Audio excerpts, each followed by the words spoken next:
सभी को जय मसीह की। आइए हम अपना आज का वचन शुरू करेंगे। वचन शुरू करने से पहले हम छोटी सी प्रार्थना करेंगे। धन्यवाद धन्यवाद धन्यवाद राजाओं के राजा, सर्वशक्तिमान परमेश्वर पिता, मैं आपकी स्तुति करती हूँ, मैं आपकी आराधना करती हूँ पिता। ओ मेरे प्रभु जी, पवित्र आत्मा आ जाइए और इस समय को अपने हाथों में ले लीजिए। प्रभु जी, आप पिता परमेश्वर मेरे द्वारा हम सब से बातें करें परमेश्वर पिता, और आपका ये वचन हमारे जीवनों में 100 गुना फसल को लेकर आए। इस प्रार्थना को हम यीशु मसीह के पवित्र और सामर्थ्य नाम से मांग लेते हैं, आमीन, हालेलुया। आज का जो वचन है वो है निर्गमन, उसका 14 अध्याय और पद संख्या 21, जहाँ पर जो है लाल समुद्र को परमेश्वर ने 2 भाग कर दिया। मैं अभी पूरा नहीं पढ़ रही, सिर्फ अपन ये एक वचन पढ़ेंगे जहाँ लिखा है, तब मूसा ने अपना हाथ समुद्र के ऊपर बढ़ाया और यहोवा ने रात भर प्रचंड पुरवाई चलाई और समुद्र को 2 भाग करके जल ऐसा हटा दिया जिससे उसके बीच सूखी भूमि हो गई। तब इज़राइली 22वां पद, तब इज़राइली समुद्र के बीच स्थल स्थल होकर चले और जल उनकी दाहिनी और बाईं ओर दीवार का काम देता था। आमीन, हालेलुया। यहाँ हम देखेंगे कि जब इज़राइली लोग मिस्रियों से छूटकर जो है, जब मूसा उनको लेकर जाता है उस प्रॉमिस लैंड की ओर जो परमेश्वर ने प्रॉमिस किया था, तो क्या होता है कि बीच में जो है लाल समुद्र आ जाता है और पीछे जो है मिस्रियों की सेना जो है वो इज़राइलियों का पीछा करती है। तो जब मिस्रियों की सेना इज़राइलियों का पीछा करती है और आगे समुद्र आ जाता है, तो इज़राइली जो लोग हैं वो अब मूसा के ऊपर कुड़कुड़ाने लग जाते हैं और कहते हैं कि क्या तू हमें मिस्र से इसलिए लेकर आए कि हम यहाँ नाश हो जाए? हमने तो तुझे मना किया था कि तू ऐसा नहीं कर हमारे साथ, हम यहीं मर जाएंगे, कम से कम अच्छे से खाएंगे पिएंगे और जिंदा रहेंगे।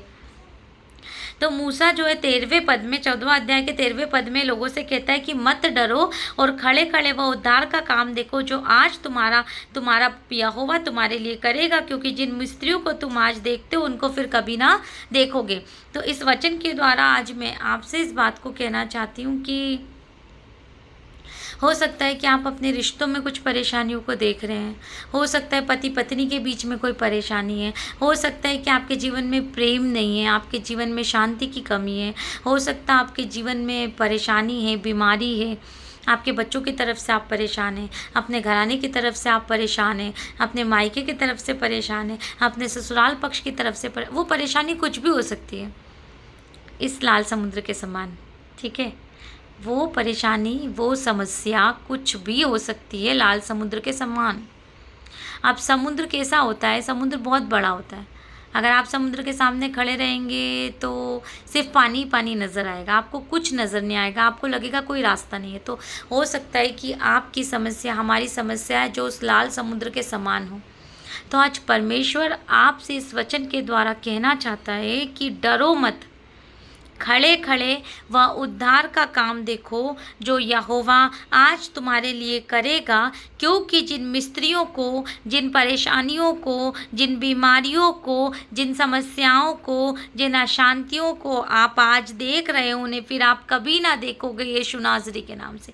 परमेश्वर अपने वचन से ये आपको कहना चाहता है कि यहोवा आप ही तुम्हारे लिए लड़ेगा, इसलिए तुम चुपचाप रहो। कई बार जो है अपनी परिस्थितियों से हम खुद लड़ना शुरू कर देते, और जब हम खुद लड़ना शुरू कर देते तो जब हम खुद जवाब देते तो परिस्थितियाँ और ज़्यादा विषम हो जाती है और वो हमें और ज़्यादा परेशान करती है। आप चुप रहिए, हमें चुप रहने की ज़रूरत है, क्योंकि यही वचन हमें सिखाता है कि चुपचाप रहो और परमेश्वर के उद्धार के काम देखो। परमेश्वर आज ही तुम्हारे बीच में उस उद्धार के काम को करेगा, और जब आप ऐसा करेंगे और जब आप परमेश्वर के वचन के अनुसार प्रार्थना करेंगे और उसके वचन पर विश्वास करेंगे, तो जैसा वचन कहता है, तब पर मूसा ने उस समुद्र पर उस लाठी को चलाया और क्या हुआ? समुद्र 2 भाग हो गया। वो लाठी आपका वो विश्वास है जो आप परमेश्वर यहोवा पर करेंगे, जो हम परमेश्वर यहोवा पर करेंगे। और जब ऐसा करेंगे और हम परमेश्वर के विश्वास से अंगीकार करेंगे कि हाँ मेरे परमेश्वर, मैं विश्वास करती हूँ, मैं विश्वास करता हूँ कि प्रभु तू हमारे लिए इस समुद्र रूपी परेशानी को, समस्या को, बीमारी को दूर कर देगा। और यीशु के नाम से आप बोले उस समस्या को कि 2 भाग हो जा। अभी इसी वक्त यीशु के नाम से इस लाल समुद्र के समान समस्या जो है 2 भाग हो जाए। और आप देखेंगे कि यहाँ पर वचन कहता है कि जो जल था वो दाहिनी और बाईं ओर दीवार के समान खड़ा हो गया। ये कितना अद्भुत बात है। आप इसको कल्पना करके देखिए कि वो लाल समुद्र जो था, उसका जो पानी है वो दाहिनी ओर और बाईं ओर दीवार के समान खड़ा हो गया, और समुद्र पर जो वो स्थल नज़र आया, वो ज़मीन नज़र आ रही है, और सारे इजरायली जो है वो समुद्र को स्थल स्थल पर पार कर लेते। और परमेश्वर क्या करते हैं कि जो आग का और बादल का खंभा होता है, जो उनका इसराइलियों का मार्गदर्शन करता है, वो उनके पीछे की ओर चला जाता है, जिससे मिस्री और इजरायलियों के बीच में जो एक अंतर बना रहा, और इजरायलियों ने जो है समुद्र को रातों रात पार कर लिया। और जब मिस्री उस समुद्र पर आए तो पानी फिर से समुद्र में आ गया, और सारे मिस्री जो थे वो नाश हो गए। तो इसी तरह से परमेश्वर आपके शत्रु का, आपका शत्रु कौन है? आपकी हर एक समस्या, हर एक अशांति, आपकी हर एक बीमारी, आपके रिश्तों की खलल, आपके जीवनों की परेशानियां, रुपयों की परेशानी, उधारी की परेशानी, घर गृहस्थी की परेशानी, दिमागी परेशानियां, बहुत सारा स्ट्रेस है अभी इन दिनों में लोगों को। काम का स्ट्रेस, घर का स्ट्रेस, परिवार का स्ट्रेस, बच्चों का स्ट्रेस, पति पत्नी में एक दूसरे के प्रति स्ट्रेस, परेशानियाँ। आज मैं आपको उत्साहित करना चाहती हूँ परमेश्वर के वचन से कि आप चुप रहिए, अपने मुंह से लड़ाई ना लड़ें, परमेश्वर को आगे करें, परमेश्वर को उस डिसीजन की कुर्सी पर बैठा दें, और परमेश्वर से आज अब इसी वक्त कहें अपने मुंह से कि प्रभु मेरे जीवन का उद्धार करता, मेरा चरवाहा तू है, इस घर का राजा तू है। देखिए ये मेरे जीवन का, मेरे रोज का ये नियम है कि मैं रोज इस बात को प्रोक्लेम करती हूँ कि पिता परमेश्वर इस घर का राजा तू है, तू मेरे घर का चरवाहा है, तू मेरे घर का मुखिया है, इस घर की हर एक दीवार आपको बिलोंग करती है, इस घर का हर एक सदस्य आपको बिलोंग करता है, हमारी ज़रूरतें आपकी है परमेश्वर पिता, क्योंकि आप हमारे प्रोवाइडर हैं। अब इसी वक्त मैं अपने घर की चौखट पर आपका लहू लगाती हूँ, मैं डेली इस बात को करती हूँ, और आप यकीन मानिए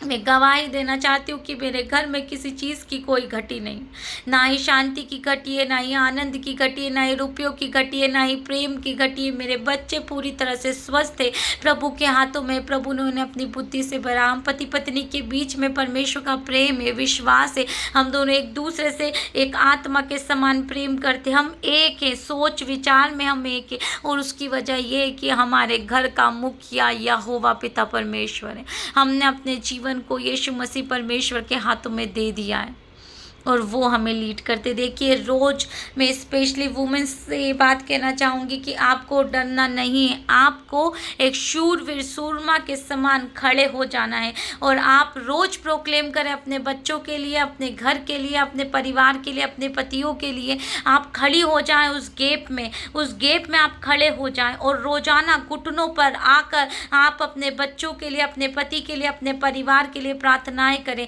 और जब आप ऐसा करेंगे तो आप देखेंगे कि धीरे धीरे आपके घर की समस्याएं जो वो दूर हो रही है। सचमुच जब आपने परमेश्वर को अपना उद्धारकर्ता स्वीकार कर लिया, और जब आपने उसको अपना चरवाहा घोषित किया, जब आप उसको अपने घर का मुखिया घोषित करेंगे, तो आप देखेंगे कि आप अपने रिश्तों में प्रेम को देखेंगे, आप अपने रिश्तों में मिठास को देखेंगे, आप अपने घर में भरपूरी को देखेंगे। यीशु के नाम से आपको किसी से मांगने की ज़रूरत नहीं पड़ेगी, फिर आप देने वाले बन जाएंगे यीशु के नाम से। लेकिन आज मैं सिर्फ आपको उत्साहित करना चाहती हूँ इस वचन से कि ये जो समुद्र रूपी समस्याएं आपके जीवन में, वो कुछ भी हो सकती है, वो कुछ भी हो सकती है, छोटी भी हो सकती है और बड़ी भी हो सकती है। यीशु के नाम से हर कुछ समस्या को परमेश्वर के हाथों में दे दे और उसे आज्ञा दे, यीशु के नाम से दो भाग हो जाओ। जैसे इजरायली इस लाल समुद्र को स्थल स्थल पर पार कर पाए, आप भी कर पाएंगे यीशु के नाम से। और मैं एक बार फिर से आपसे ये बात कहना चाहती हूँ परमेश्वर के थ्रू, परमेश्वर में, कि प्रभु आज आपसे ये बात कह रहे हैं, फिर से सुन लीजिए,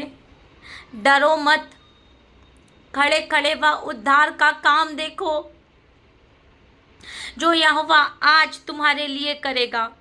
क्योंकि जिन मिस्त्रियों को तुम आज देखते हो, जिन परेशानियों को तुम आज देखते हो, जिन बीमारियों को तुम आज देखते हो, जिस कमी घटी को तुम आज देखते हो, जिस उधारी को तुम आज देखते हो, उन्हें फिर तुम कभी ना देखोगे। यीशु नाज़री के नाम से मैं घोषणा करती हूँ आपके जीवन पर। जिस पति पत्नी की लड़ाई को आज आप देख रहे हैं, अपने पति के जीवन में परेशानी को देख रहे हैं, जिस नशे को आप देख रहे हैं, यीशु नाज़री के नाम से आप उसे फिर कभी ना देखोगे। विश्वास के द्वारा ले लो इस बात को, क्योंकि यहोवा आज ही आप तुम्हारे लिए लड़ेगा, इसलिए तुम चुपचाप रहो। यहोवा आपके लिए लड़ेगा, तुम चुपचाप रहो यीशु नाज़री के नाम से। ई खालारा बादे खेले रे खेंदे ले रे।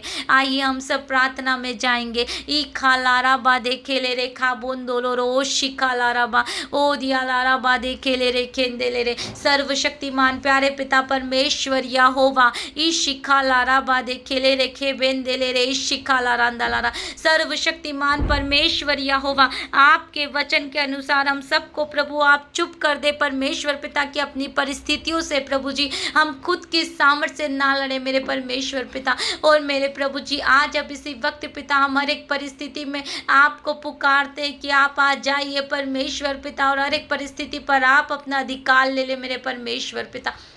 हम सब प्रभु जी अपने मुंह से अंगीकार करते हैं परमेश्वर पिता कि हमारे उद्धार करता आप है यीशु मसीह, और हम सब प्रभु जी अपने जीवन को, इन समस्याओं को, परेशानियों को, कमी घटी को आपके चरणों में रखते हैं परमेश्वर पिता। यीशु नाज़री के नाम से जैसे आपने लाल समुद्र को दो भाग कर दिया परमेश्वर पिता, हमारे जीवनों की भी परेशानियां दो भाग हो जाए, वो चली जाए यीशु नाज़री के नाम से मेरे प्रभु जी। हाँ प्यारे पिता परमेश्वर यहोवा, ये लाल समुद्र को दो भाग कर दे प्रभु जी, और हमें पार कर इस समस्या से यीशु के नाम से, इस बीमारी से हमें पार कर दे यीशु के नाम से। हे मेरे प्रभु जी हम खड़े खड़े आपके उद्धार के काम को देखते और हम घोषित करते कि दोबारा हम इन समस्याओं को, अशांति को, रिश्तों में खलल को, हम इस परेशानी को, कमी घटी को दोबारा नहीं देखेंगे यीशु के नाम से। जिनके भी बच्चों के जीवनों में कुछ भी कमी घटी और परेशानियां, उन्हें आपके हाथों में समर्पित कर देते हैं। जिन पति पत्नियों के बीच में परमेश्वर पिता खलल है, परेशानियां, अशांति, उन्हें आपके हाथों में समर्पित कर देते हैं और प्रार्थना करते कि दोबारा ये सब प्रभु जी अपने जीवनों की परेशानियों को नहीं देखेंगे। आपने उसे अथाह कुंड में डाल दिया यीशु के नाम से।